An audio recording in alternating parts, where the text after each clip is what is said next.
This is a Rogue Media Network podcast.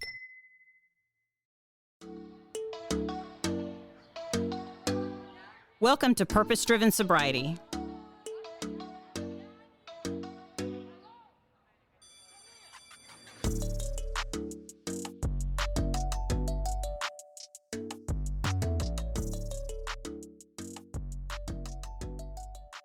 Thank you for joining Purpose-Driven Sobriety. My name is Christine, and I'm an alcoholic. I want to thank you for being with us, and I want to thank. We have a anonymous donor who is sponsoring this show today. So you know who you are. I love you, and I thank you for supporting us in recovery. So we're going to take recovery a little bit further because this is something that I strongly believe in. At 11 plus years sober, I can certainly at times find myself spinning like the Tasmanian devil, as my husband so eloquently put it one time. And I can still have alcoholic thoughts, alcoholic behaviors. And so we're going to be talking about emotional sobriety. And I made a new friend online, and there are so many great resources. And, you know, I'm mainly speaking about Facebook right now, that there are pages that you can go on and you can start building your community. And if I could tell you one thing, it's remember that, at least for me, I practice 12-step recovery. Just remember, it's not Well People's Anonymous. You will be going into, pages with other sick people. So expect sometimes that type of behavior, and don't get butt hurt and leave all upset. Just remember that, you know, you can take what you need and leave the rest. So we have Mark M. that's joining us. Or Mark, am I able to use your last name? It's McConnell. Okay. Yeah, no, not a problem. Okay, just making sure out of respect. And so you, sir, you're in recovery as well as you have become very well versed in emotional sobriety, and in fact started a meeting where you're located, and that has just has blossomed. So I'm going to invite you on the show. We're just us, dude. You know, we just say what happened, what it was like, what happened, and what we're like now. And I would love some insight into emotional sobriety. If you have any information as far as certain pages and stuff, I encourage you to share those. And then also in the posting of this podcast, we will supply a link that Mark has given us as well. So I'm just going to give you the floor, and I'm going to be right here to ask you, I'm sure, a bunch of questions. So I sure hope so. Welcome. Thanks, Christine. My name is Mark. I'm an alcoholic. Hey, Mark. And thanks for inviting me on. Of course. I know that I don't know how I got turned on to your podcast, but I've listened to a whole bunch of them, and I've enjoyed them. Thank you. I get something out of every one of them. Thank you for that. But I'll just give you a little bit of background. My sobriety date is November 17th, 1997. So I'm coming up on 26 years this November. That is amazing. Congratulations. Good luck. Time flies. Yeah, you know, right? it's having an anniversary date is just another way I feel old. But that's beside the point. All good things. All good things. Well, I would tell you that we started this emotional sobriety meeting in 2016, and the whole reason I wanted to start this meeting is that I was unhappy. I was, 18 years sober, and I had gone through a divorce. I had a big battle with the IRS and lost. I had lost a parent. And just things, my kids were misbehaving, and there were a whole bunch of things that were going, a whole bunch of new things for me. So I kept going to my usual meetings, and I became very irritable, restless, irritable, and discontent. And I mean, nothing changed in those meetings, but something had changed in me. I was looking for more. I mean, beginner meetings serve a great purpose. I mean, they deal with the first 3 steps, as you know, and they introduce people into the 12 steps of recovery.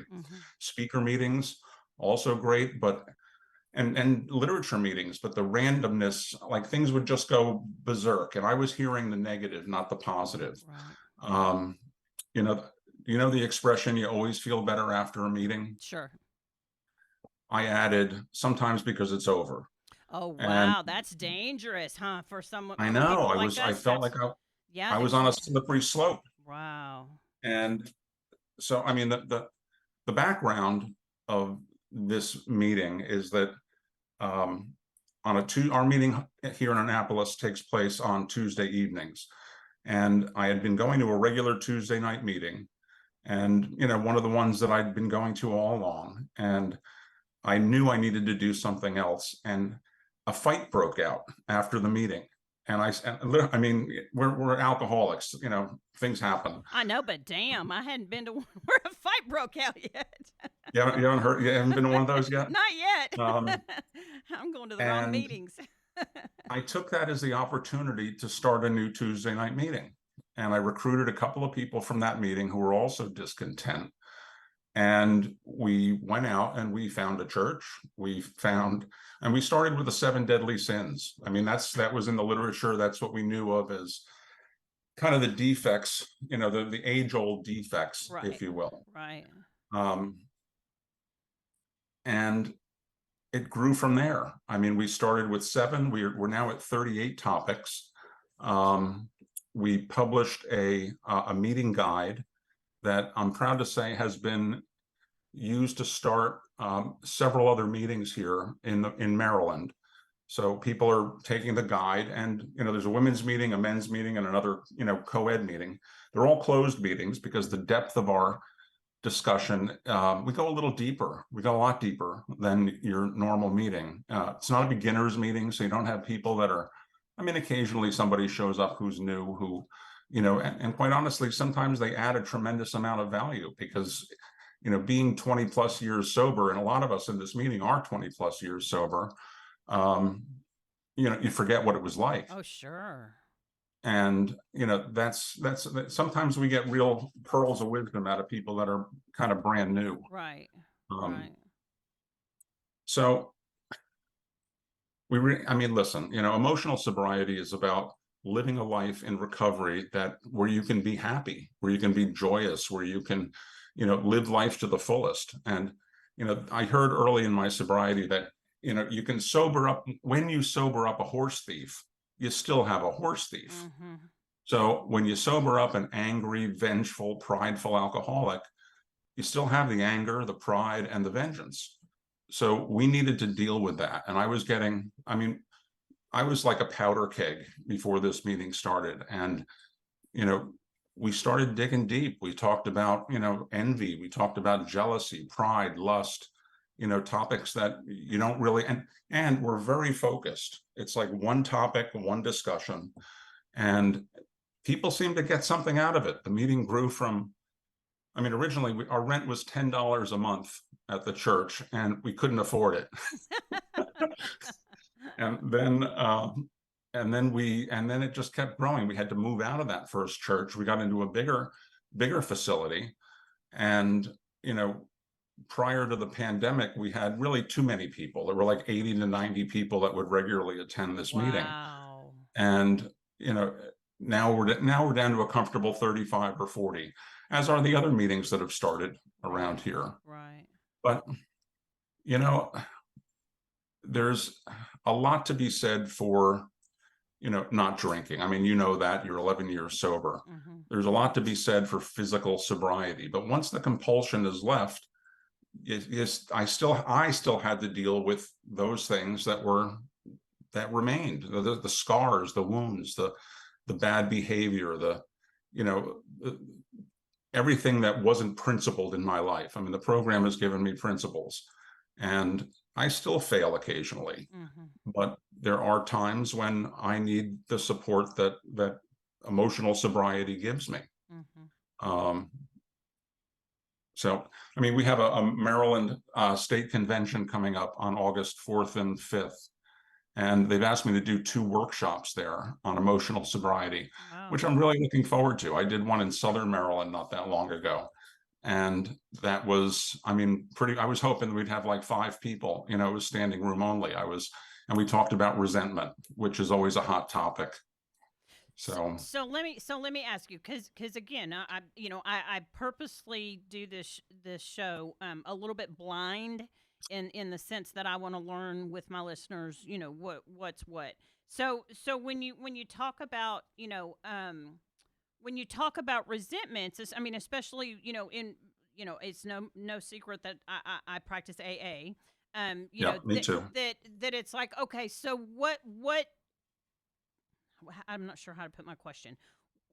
Where is it that the steps weren't working for what you're talking about? Where's that line of demarcation? I guess does that make sense? Yeah, and well, the steps work. I mean, the steps worked for me. I was just having a problem with acceptance. I was having a problem with, and honestly, right after this meeting started, I found a new sponsor, and we worked through the steps again. Mm-hmm. And my fourth step was a whole new cast of Oh, characters of and a whole course. bunch of things that I've created in sobriety. Yeah, of course. So I was working the steps, but I was just, I mean, you can work the steps and still be disappointed and still be hurt and still be wounded. If you have kids, you know what disappointment is. If you have, if you're in a relationship, you know what disappointment is. If you have expectations, you know what disappointment is. Well, and one of the things I heard you mention that certainly makes sense to me is that you have not that you have excluded anybody, but that you have kind of not like-minded. I don't know why I'm flipping over my words today, but you have similar type people in that they've worked the steps. They know to 911. We go back to the steps, but on a day-to-day basis, there is a community that it sounds like that you have that is Yes. is more broad, is or more targeted, as I guess as the case Yeah. may be. I mean, early in recovery, I didn't know I didn't have emotional sobriety. Early in recovery, I was just fighting to be physically sober. Mm-hmm. I was just fighting to get through the day, to do what I had to do. And it's not anything I would have been interested in, quite honestly. And the people, like you said, we have a pretty narrow, not narrow, but a pretty focused group of people from 1 year to 40 years of sobriety who want to tackle the deeper issues, who realize that, there's the big, that alcohol was a symptom. Right. And we're looking at what the causes are. And the causes seem to come from, the feelings that we have.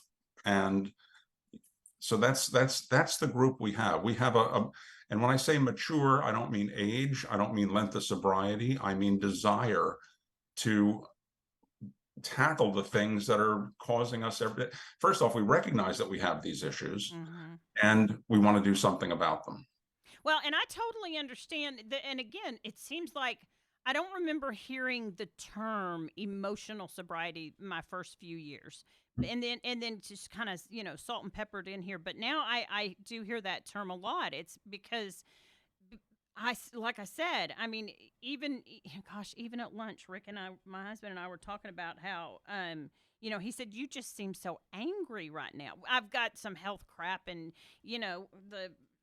the sun ain't shining as bright as I want it to, or that cloud doesn't look, who knows, but I still, I am the type of person that when I'm angry, that ooze is going to get on other people, which is not fair. So there's that emotional sobriety, keeping yourself in check. I mean, I get it. So I'm real interested to check out the meeting guideline and see. Well, and not to mention too, I know for me, the two I have kind of two home groups. I have a ladies group, and then I have the group where I got sober.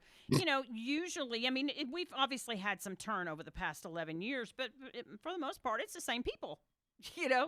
And I love them, and I'd take a bullet for them, beyond the shadow of a doubt. But I can certainly see where there are, and I have heard there are certain people who just don't attend meetings anymore because it just seems like it's the same,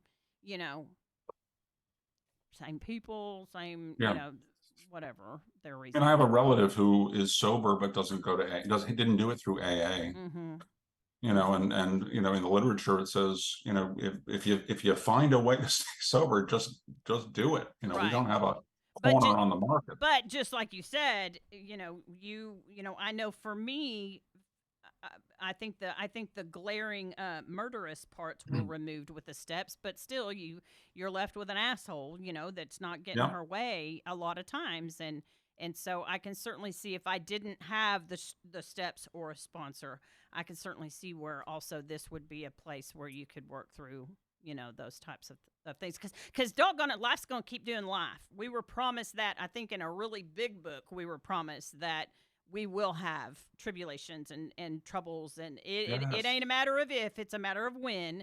And it's like, what are you going to do when that happens? You don't want to be caught with your pants down, and not have right, any type of defense against that first drink or drug. absolutely. This meeting had been going on for 2 or 3 years before somebody turned me on to something that Bill Wilson wrote back in the 50s. It's 2 sentences. Can I read this to Of you? course, sure. Bill wrote, and this is, I think, 53 or 55. He said, I think that many oldsters who have put our AA booze cure to severe but successful tests will still find that they often lack emotional sobriety. Perhaps they will be the spearhead for the next major development in AA, a development of much more real maturity and balance, which is to say, humility in our relations with our fellows, with ourselves, and with God. Now, Wow. so it's been here the whole time, Right. Well, and because we didn't, I don't we didn't. I haven't read all the history books like some of my fellows in my groups have, because they can throw some books at me. But if I understand right, Mr. Bill W. was lacking some emotional sobriety, a good portion of his sobriety, Yeah, and I know I'm putting that gently, absolutely. He had ego issues. He right? had grandiosity issues, Mm-hmm. all of which I've dealt with. Right? Yeah. Who? Yeah. Well, who wouldn't? I mean, anybody, Right. but yeah, I can see where that's But I mean, yeah. I think, because honestly, I've had some pushback from people. People have come to our meeting. It's an AA meeting. We're in the AA guide. We read the preamble. We read the how it works. And each one of our topics, well, most of our topics have quotes from some of the literature, which, Mm-hmm. by the way, Alcoholics Anonymous World Service has, I sent this transcript to them, and they sent me the disclaimer. So everybody's on the right level. Sure. But some people have pushed back. Some people have, gotten up in the meeting and said, is this AA? And, and some people have walked out. But I realize you can't please everybody. But the people that stick around are intent on growing in their program. I mean, they want to. I mean, listen, you can't close the door, or you can't erase your past, but Right. you can certainly use it to benefit your future, Mm-hmm. and that's kind of what we're trying to do here. Mm-hmm. Very cool. So tell me a little bit. Tell me a little bit about you, and leading up to this. I don't want to call it an epiphany, but you know what I'm talking about. This need and this desire to start this. What was addiction and alcoholism like for you?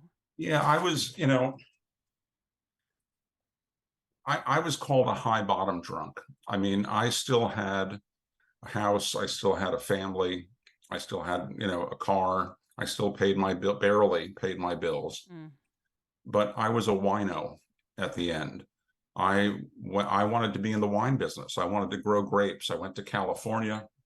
I spent 3 weeks at UC Davis studying viticulture, and I was I was a Renaissance man. I wanted to smoke Cuban cigars and grow great grapes and make great wine. Mm-hmm. And I came to the realization, with the help of my father's sister, my Aunt Barbara, that I may have to take a look at my interest in wine. Because before I got sober, I hadn't worked for 2 years. I got fired from a job, and I had some savings, and I just kind of like puttered around, and got to a point where it was either do something or throw in the towel. So I went to my first AA meeting, and I remember that and I've been in the real estate business my entire career, Mm-hmm. and it's you get together, you drink That's the after thing. work, you go out, you party, you play, Yep. you go to conventions, you go to conferences, and that's what you do. Sure. So quitting that was a little bit scary. But anyway, I was encouraged by my aunt to go to an AA meeting. First, she encouraged me to go to Al-Anon, and which this book is being used in Al-Anon also, by the way. It's a great book for Al-Anonics. Um, and I remember sitting in this room. It was chairs lined around a basketball court, and in New Jersey, where I got sober, you'd go around the room and introduce yourself before the meeting. So it'd be like, my name is Tony, my name is John, I'm an alcoholic.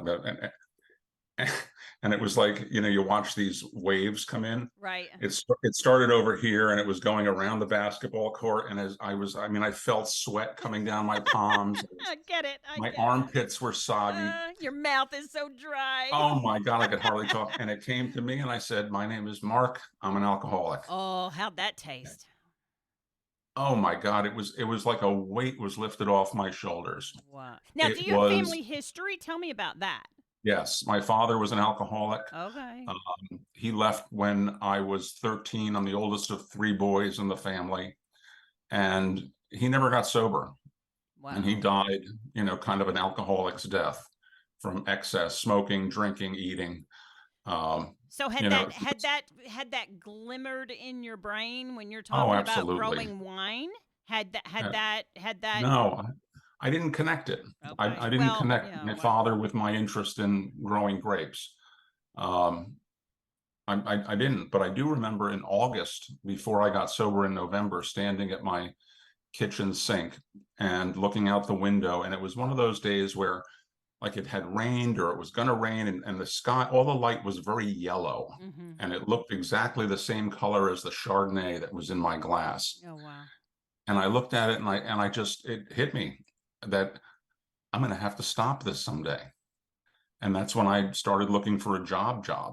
Oh, wow. I mean, it was a God moment where I just knew. It didn't have anything to do with my father, didn't have anything to do with my aunt, didn't have anything to do with anything other than I was escaping. Every night, the kids were down at 7:30, the cork was pulled, and I don't know what happened. A couple of sitcoms, and that's all I knew. Wow. My wife, my ex-wife, she she was, God love her, she was opening the mail, she was paying the bills, she was, Sure. because I was out of commission. Wow. So I grew up in an alcoholic family. I go to Al-Anon too, because I've got people, I'm surrounded by alcoholics. That's my peer group. Right. In the number of programs that we qualify for. I mean, dude, I was just talking with someone else the other day about ACA. Yes. Adult children of alcoholics. Now, I haven't delved into that program simply because, I don't really I don't have the time, quite frankly, to add another to my repertoire. Do you come from an alcoholic family? Oh, sure. Oh, yeah. Oh, yeah. And so Al-Anon, ACA, CODA, codependency. Yeah, should have a admittance, get in free card to all of these places, but same here. And they're I don't know if you get the ACA daily. They have a daily, I don't want to call it a daily reflection, but kind of sort of, it's just, it's a gut punch, dude. If you don't get it, like I said, I've not felt the need to pursue the program, but I read those religiously every single day, and there's some really good stuff out there. Yeah. Yeah. And is this an online thing that you subscribe to? Or? If you just go to the ACA website, Adult Children of Alcoholics and Dysfunction, something. So they just encompasses pretty much every single human being walking the planet, as far as I'm concerned. But it's some good stuff that'll give you some real insight about yourself as well. But anyway, so there's all kinds of programs that I think that many of us are what do they call it, triple winners, or Yeah, no, absolutely. I have a very good friend here who goes to. I've been to a couple of ACA meetings with him, and honestly, I've come out feeling great because I know I've put my father in a place where he belongs. I mean, Right. I haven't. I accept his alcoholism. I accept he's been dead for 30 years now, but I don't have a daddy issue anymore. Yeah, that's And great.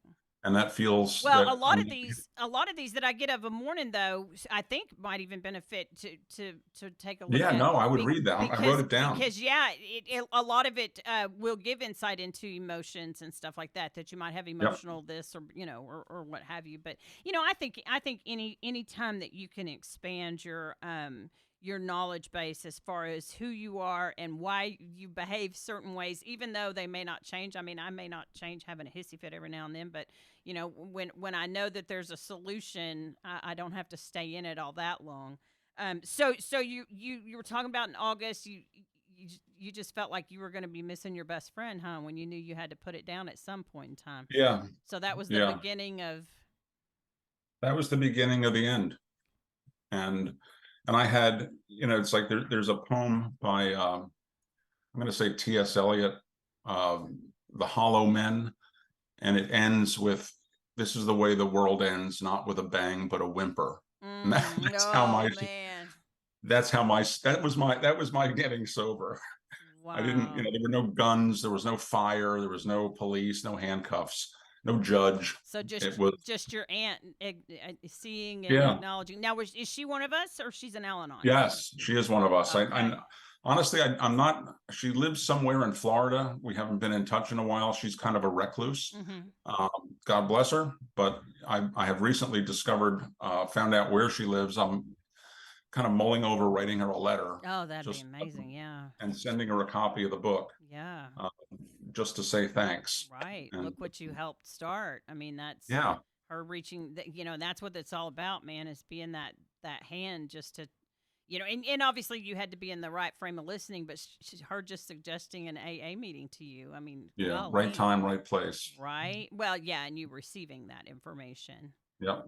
So you. Well, I hit my point of desperation, and I didn't. I mean, I was suicidal at the end of my drinking. I remember looking at my life insurance policy, and because it was more than a year old, I could commit suicide and still have my family taken care of. Wow. And when I did that, I came out saying, "This something's really wrong. Something's Mm-hmm. really wrong here." Mm-hmm. Um, and yes, I believe in outside help as well. I've had counseling pretty much my entire life. I've Mm. sought out um, third party, counseling, Sure. therapy.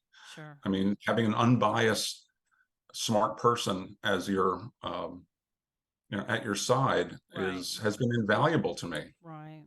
So did you get a sponsor straight away out of that meeting, or did Yeah, you I did. dip your I got toes in the water?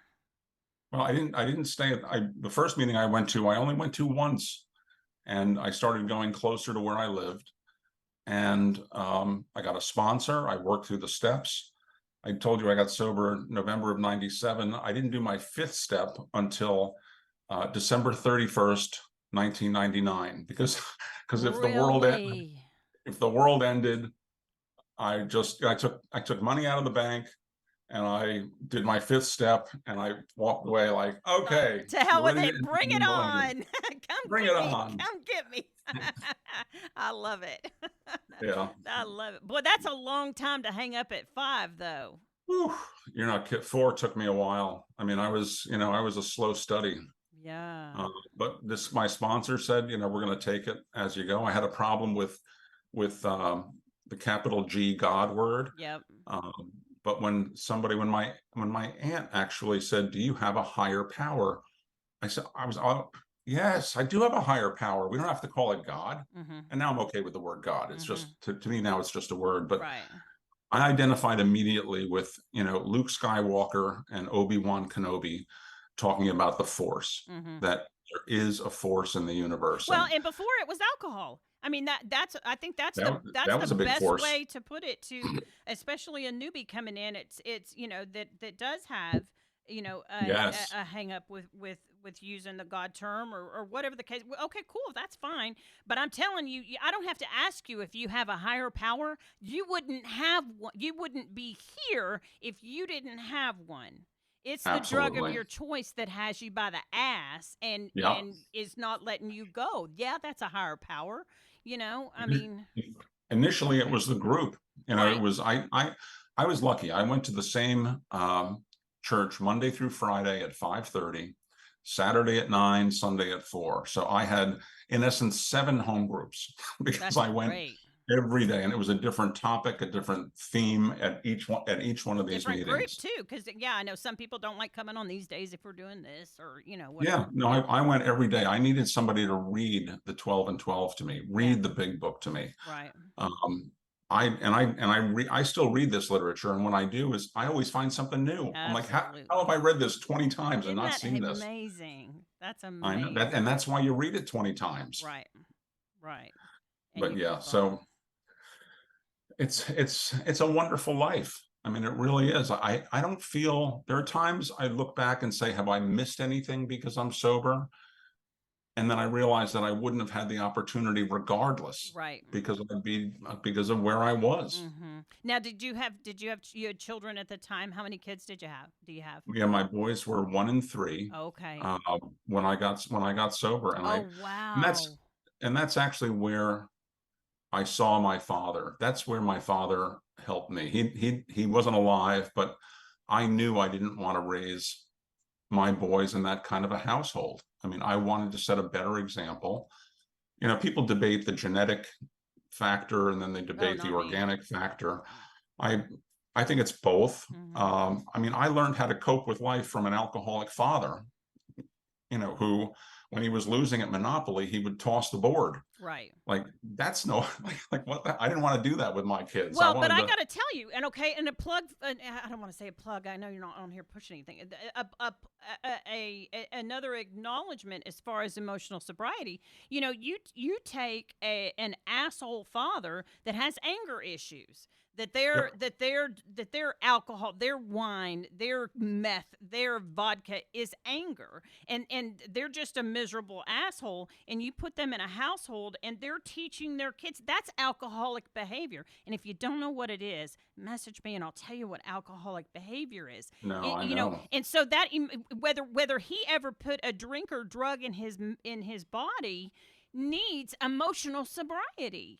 Right, You're out of control. You're affecting other people in a negative way that is not your right to do that. So you need to put yourself in check, which would be finding emotional sobriety. right. I mean, And tell me if I mean I know you'll tell me if I'm no, wrong.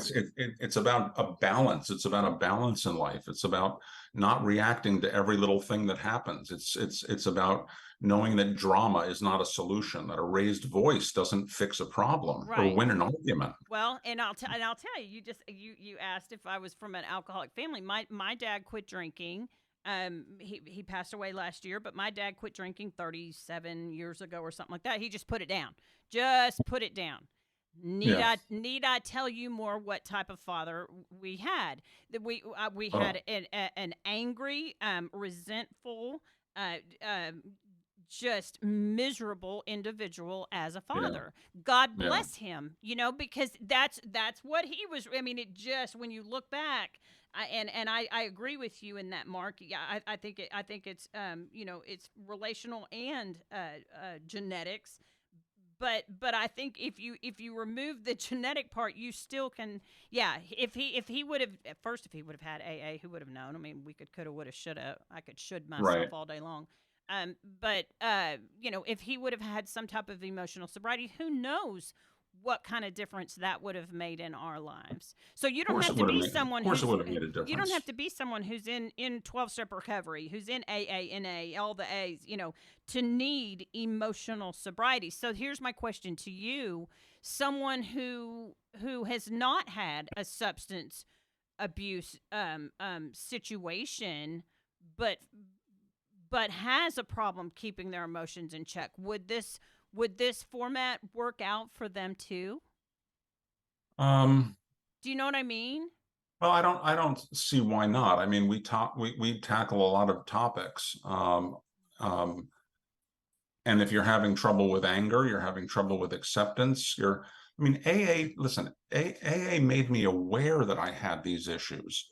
Like, I don't even know that I would have known I had them had I not come into this program. Sure. I mean, AA gave me a name, a word to use for the way I was feeling in every situation. Right. Um, so I've had people who were not in AA have the book, and and they've passed it on to family members. These are friends of mine who have, just think that who are aware enough that everybody could use it. But if you're, you know, I don't even know how to describe it. If you're just an angry guy, trudging through life, Well, I got to tell you, it's that person who hasn't found the solution in drug and alcohol yet. How's that? Yet, right? Right. I mean, come on. Try drugs, try alcohol. There you have it. Drugs and alcohol was our solution. And just like That's you right. said at the beginning of the show, you remove that, what the hell are you left with? If you don't deal with that, I mean, my goodness, oh my goodness, what you're left with. But I can see, in Rick, my husband, he's not one of us, but he believes that the 12 steps ought to be taught in high school. Elementary school. What do you have power over? Nothing. Why do you continue to act like you have power over something when you don't? And then you wonder why you're tired and stressed out. And then it's like, and where have you, and disappointed yes, and angry. yes. And it's like, where have you wronged someone? Go say you're sorry and mean it. If you don't mean Right. it, then we need to figure out what that is. But yeah, I mean, I think that that's beautiful, a program that could help someone like that as well. That, like I said, tongue in cheek, obviously I'm joking, don't write me letters, that hasn't found their solution in drug and alcohol yet. They're miserable, they're spinning, Yeah. I mean, they're I mean, out listen, on the alcohol quieted me down. Mhm. Alcohol took the stress away. Right. And instead of dealing with the things that caused the stress, I covered them up with booze. Like 90% of every alcoholic I know. I mean, that's what we did. At first, it was to be jovial and to be part of the party and to be more attractive and to dance better. And then it became just a way to cover up the fact that nobody wanted to dance, that I wasn't that attractive, and it was, it was a coping device. Right. Right. As opposed to looking at these feelings and dealing with them. Mm-hmm. Well, because when you're so far in it, it's not me. It's a medical condition. It's them first and foremost, and it's a medical. I was listening to a I don't know what made me just think of this. I don't know if you've listened to Bob D and Scott L do the step study. It's from 2005. If you can find it, man, in my 11 years, it's the best listening I've done in a long time. Bob D and Scott L. Boy, they're forces to be reckoned with. And Scott was talking about he had a sponsor early on in his sobriety that had a voicemail that said, "It's not them. It's not them. It's not them. Leave a message." That's what his voice. In other words, it's you. It's you. Right. You better leave a message, and Right. and I'll get back Like with you to figure out what your problem is. That's that's the special message for sponsee calls. Right? It's not them. It's all you. But, it's you. But yeah, so your boys didn't get the joy of having an alcoholic father, huh? So that's what a blessing. No, but they had a father. Mm-hmm. Well, there was. They had a chance to have it. Yeah. Yes. And they were boys. I mean, they did the same kind of misbehaving I did, but knock on wood, neither of them are vexed with, the bug that I have. Mm-hmm. And, they've gotten in trouble for drinking. They've done their adolescent and teen and early, but now they're in their mid to late 20s and they're healthy, they're happy, they have careers. One even has a serious relationship. I mean, that's amazing. I'm watching, and they come to me for guidance. They actually come and ask me questions. Oh my goodness. Who would have thought? I have one son moving into an apartment in Seattle, and he's sending me photos of furniture. Oh my goodness. What do you think, Dad? Well, is this color going to work with this? And what a blessing, though. My goodness. So it's kind of cute, actually. Well, and I think keeping them informed of their lineage. Let it just. And I do that all the time. Man. Here's the deal. You do you have fun. You do whatever. But just know that it may or may not be a boogeyman hiding in the closet for you. It may or may not be, but as long as you know, just be aware Right. of it. You know? They have heard me say, son, you are genetically predisposed to having a condition of alcoholism, Yep. and you need to pay attention to that. Yeah. And if it becomes a point where you have to drink other than you want to drink, then you come talk to me. Right. Right. Yeah, I've got three biological kids and two bonus kids, and of my three, yeah, you put it so much more eloquently. I pretty much said, shit, one of you is doomed. I mean, that just statistically, if you want to look at the statistics, one of you is in a shit ton of trouble. And Right. I've got my oldest son has made the choice to completely abstain. And he's just like, I don't need it. So why would I even take that chance? Right. And I said, that is probably one of the smartest things I've ever heard in my life, because there's such a misconception that, if you don't partake, you won't be a part of. And that's just not true. People don't give a shit if you drink or not. They just don't. Right. And so that's the selfish, self-centered, that you have to be a certain thing to be present. And so I'm real proud of him for making that choice for himself, to just say, it's not for me, but thanks anyway, And I had a visual when you said that of your three kids. They're all looking at each other. Okay, which one is it? Oh, and they've all, yeah, I think they've narrowed it down to the youngest at this point. Of course, he gets all the shit piled on him and all the, Right, that's pretty funny. He gets beat up on by them. But yeah, that's it's a crafty thing. And it was my oldest son who said, "When did you know you were an alcoholic?" And I'm like, when I was ready to eat a bullet. Right. That's when when you might go, what? And it's like, yep, that's what it took for this intelligent human being to go, I wonder if there's a problem here that's not them, it's me. You know, and became willing to, explore that. That was my life insurance moment. Mm-hmm. Anybody that's doing that has got, should be checked in. Wow. That's amazing. So do you know, as far as your family, did you know more family history of alcoholism, or was it just I think there was a grandfather, my father's father. Well, and your aunt, you mentioned. My aunt was been in recovery. I mean, she was 16 years sober when I got sober. So wow. Add 16 to 25 is 51. Dang. 51. Is that possible? 41. Yeah, I can write a home mortgage, but I can't in my head. So, yeah, and my middle brother doesn't drink. My youngest brother's fine. And I mean, it's mostly on my father's side of the family. Right. I mean, my youngest brother went to Scotland and met the last McConnell that lives in Scotland, who gave him a family history. And there was one of us who was hanged in Canada, Toronto, for murder back in the 1870 something. Oh dear. And so we came over, we brought the disease, and we spread it. Right. So some of them, their lives were cut a little short, so there was no continuance. But I decided that it was over, and I talked to my kids about my issue, and it's important that they know they have this going on in their life. Right. To be aware of. So now is there a Facebook page that's deemed emotional sobriety? It's a week old. It's called Emotional Sobriety: The Next Frontier. Oh, perfect. See, and on Facebook. After Bill's story, Emotional Sobriety: The Next Frontier, and it's a page. It's not a group. It's nothing, and we post, quotes. We post sayings. We'll post questions.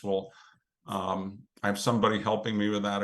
A gal in the fellowship is working with me to just keep this, just spread the word, carry the message. Yeah. Because I want to go to not only the Maryland State Convention that I'm going to in a week and a half, but I also want to go to a lot of state conventions, and I want to tee myself up to run a workshop at the International Convention in 2025 in Vancouver. That'd be amazing. I'm making some contacts there. Yeah. I just think it's important. I think, like Bill said, it's the next frontier. It's where Right. we have to go. And there are people that kind of pound their fist on the table and say, if it's not in the first 164 pages, it's not Well, AA. yeah. Well, Bill talked about the evolution of this program Right. and And hope for the he was evolution only of this right, and he program. was only one person. I mean, there were only a couple of people, but that could expand. They only had so much time. I mean, Right, so exactly. it's not as if you're saying, forego AA and just do this. It's like this is another layer to the cake. This Right, is let's keep another going. right. If you can do this and it furthers your sobriety, why the hell not? Right. And that's what I'm that does make me crazy, and that's why I put out that disclaimer when I was talking about the pages and groups on social media, because we're a bunch of sassholes, man. We're sassy, and we can be ugly to one another in recovery, and it's just so stupid. It's like, if someone is first and foremost sober, they at least have a fighting chance. Right, Don't be exactly. the one that turns everybody off by just saying there's only one way to do something, because there's just not. Right. I am a big book banger. I believe in it. I'll go to my grave, and that I owe my life to that program. Yep. But if I can further my knowledge with, emotional sobriety, and then CODA and ACA, if I can get something, to add to my toolbox, I'm very well convinced that Bill W. would say, "Girl, go for it." Yeah. I mean, Lois is credited for starting Al-Anon. Al-Anon, right? And Mm-hmm. I think that, that program is like, a master's degree in sobriety, because I got to see how my active alcoholism affected the people around me. We have mothers and fathers and spouses that are dealing with, just some tragedies, Right. and that they're getting through it. And I see what I did to my parents. I see what I did to the people around me as a result of my alcohol. Right. Well, and to further that too, I mean, those are the same people that could also probably use emotional sobriety. Yes, that's what they're I'm looking for. I'm just Detachment is one saying. of our topics, and Yeah. that's Al-Anon in a nutshell. Mm-hmm. Um, Mm-hmm. Well, and again, if you want to sprinkle, here's the deal. I think all are birthed from the big book. yep, And absolutely. I personally think the closer you stick to the principles and what have you, I think the more structure, because us guys, we need structure, I believe. Um, but I think that the closer I think all programs are birthed. My point is CODA. CODA is great for Al-Anons, and that's where, if you can get Yep, something else, something from another program, it's like, why not give it a shot if you've got the time? absolutely. You know. When I'm working with a sponsee, we went through the big book, Mm-hmm. the first 164. We went through the 12 and 12, and now we meet once a week, and he chooses a topic out of emotional sobriety, and we talk about that. Oh, that's amazing. And it really is. And that's not even my idea. That's something that a woman friend of mine called me and said, I'm having such a great time working with my sponsee and going through each topic. Mm-hmm. And I was like blown away by that That's it a great actually idea. works. Well, and I started. Of course, I pulled all the topics out of the front of an As Bill Sees It, and Yeah, I've only done one show like this, but to where I've put them all into a glass vase, and we just pick up a topic out of there. So same premise. So I'm interested love if that. give me a little permission to go steal some topics out of emotional sobriety and throw them in there too. I'd venture to Love say that. they're gonna they go hand in hand. But yeah, you just talk about how it, what does it mean to you? How does that hit you? How did that Yep, go for you or what does it mean for you now versus when you first got sober, which I think is a good time, a good way to take your temperature in recovery. yeah, What was it? What does it mean to me before, or, when I first got sober, and what does it mean to me now? I think right. that's, like I said, a good way to take the That's temperature of right. your recovery, to go, oh crap, maybe I'm not paying as much attention as, I should. And I want to stay sober, and I bring a couple of meetings into a IOP program here in Annapolis, and they've called it a relapse prevention program, Yep. and we deal with I can these see that. topics that I mean, anger, resentment, all, the nasty ones. Mm-hmm. That's what they ask me to talk about when I go in there. And That's because that's what set expectations as a topic, and Right. how we trip ourselves up with, having false expectations. Right. It equals resentment, like the old expression, it's, so I want to stay sober. So that's why I'm dealing with this stuff. That's good. That's good. Well, personally, thank you for creating that program. I'm very interested. I know you sent me a link. I'm gonna pull it up and take a look at it. And I hope I'm gonna just acknowledge a prayer out there that I hope that it takes hold and that it just grows. I think that it's especially with the quote that you read from Bill W. I think he foresaw something like that happening. He did see it. He saw it coming. 100%. I think probably because he was experiencing those things. Exactly. Yep. So thank you so much for being Christine. on the show. I'm so grateful that you took the time out of your day to come and sit and talk to me. I'm impressed with you, and stay in touch, huh? It was a joy. Yeah. Thank you so much. And maybe I'll see you at the Texas State Convention one day. You got it. I'll be there. All right. All right. Outstanding. Take care, Mark. Bye-bye. All right. Thank you. Bye-bye.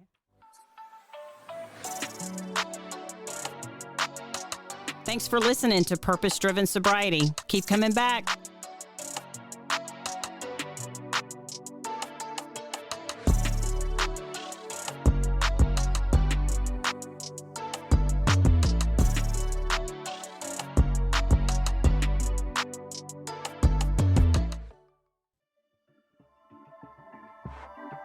This has been a Rogue Media Network production.